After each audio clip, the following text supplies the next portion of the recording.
ಹಿಂದೂ ಹುಡುಗರಿಗೆ ಬರುವುದು ಲಾಠಿ ಹೊಡೆಯುದು ಯಾಕೆ ಹೊಡೆದ್ರು? ಈ ರೋಡ್ ಯಾಕೆ ಬಂದ್ ಮಾಡ್ತೀರಿ? ಇದನ್ನ ಪಬ್ಲಿಕ್ ರೋಡ್ ತಾನೇ ಇದು? ರೋಡ್ ಪಬ್ಲಿಕ್ ರೋಡ್ ತಾನೇ ಇದು? ಯಾಕೆ ಬಂದ್ ಮಾಡ್ತೀರಿ? ಬಂದ್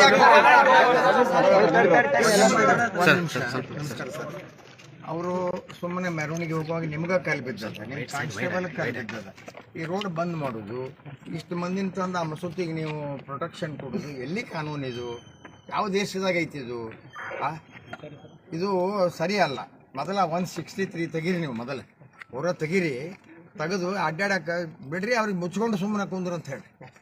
ಯಾಕೆ ಇದು ಅವ್ರ ಅಪ್ಪನ ಜಾಗ, ಇದು ಪಬ್ಲಿಕ್ ರೋಡ್, ಇದು ಮುನ್ಸಿಪಾಲ್ಟಿ ರೋಡ್, ಇದು ಯಾರ್ದು ಇದು ರೋಡ್? ಅಡ್ಡಾಡಕ್ಕೆ ಅವ್ರಿಗೆ ಹನುಮ ಜಯಂತಿಗೆ ಬಿಡಂಗಿಲ್ಲ, ಬೇರೆ ಜಯಂತಿಗೆ ಬಿಡಂಗಿಲ್ಲ. ಏನಿದು ಪದ್ಧತಿ?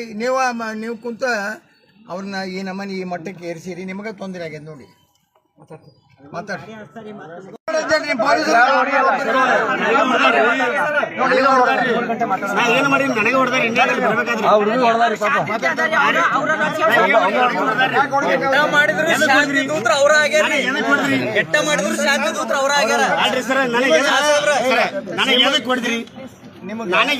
ನಿಮಗೆ ನಿಮ್ ಪೊಲೀಸರಿಗೆ ಧೈರ್ಯ ಇದ್ರೆ ಒಂದ್ 4 ಮಂದಿ ಹೊಡೆಯನ್ರಿ ಕಲ್ಯಾಣ